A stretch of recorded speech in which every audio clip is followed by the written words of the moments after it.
मालेगाव साखर कारखान्याच्या निवडणुकीत काकांनी साधला मोठा डाव। पवारांनी मुलगी सेफ ठेवून अजितदादाच्या पुतण्यालाच धोबी पछाड दिलं, असं राजकारण शरद पवारांनी खेळलं।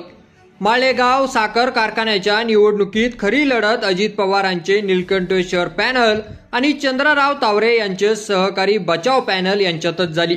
त्यामध्ये अजित पवारांच्या नीलकंठेश्वर पॅनलने बाजी मारली। चंद्रराव तावरे यांचे सहकारी पॅनलचे उमेदवार दुसऱ्या नंबरवर राहिले।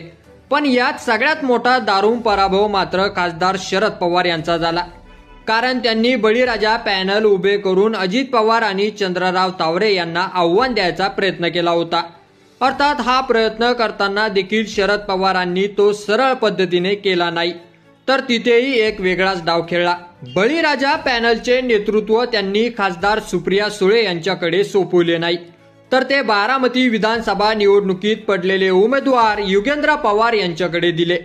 त्यामुळे पवारांनी उडाला तर कावळा, बुडाला तर बेंडूक हेच राजकारण साध्य केलं।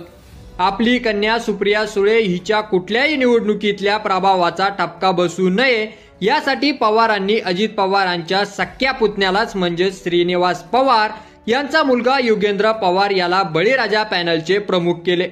त्यामुळे अजित पवारांचा विजय झाला तरी त्यांच्या विरुद्ध आपली मुलगी पराभूत झाली नाही, तर त्यांचाच पुतण्या पराभूत झाला हे पवारांनी सिद्ध केलं। वास्तविक पाहता दोन राष्ट्रवादी काँग्रेस एकमेकांपासून अलग झाल्यानंतर शरद पवारांनी सुप्रिया सुळे यांना स्थानिक राजकारणात लक्ष द्यायची सूचना केली होती।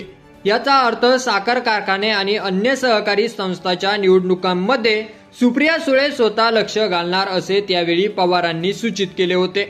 परंतु पवार जे बोलतात ते करतच नाही, जे बोलत नाहीत तेच करतात, हे देखील इथे स्पष्ट झालं।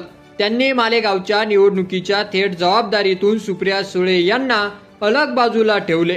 अजित पवारांच्या विरोधात स्थानिक निवडणुकीत पराभव होऊ शकतो असा अंदाज येताच सुप्रिया सुळे देखील अलगपणे बाजूला गेल्या आणि बळीराजा पॅनलचे नेतृत्व युगेंद्र पवार यांना करायला लागले। त्यामुळे विधानसभेपाठोपाठ साखर कारखान्याच्या निवडणुकीत देखील युगेंद्र पवारावर पवारांचा ठपका बसला।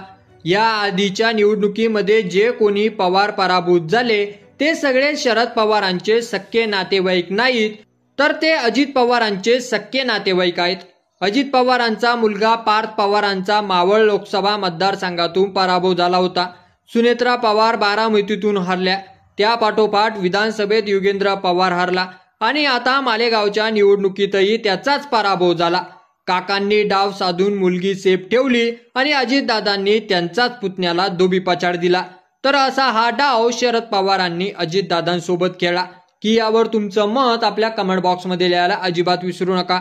आणि असेच नवीन व्हिडिओ पाहत राहण्यासाठी आपल्या मराठी एल्गार या यूट्यूब चॅनलला सबस्क्राईब करा। व्हिडिओ आवडला असेल तर जास्तीत जास्त शेअर करा। धन्यवाद।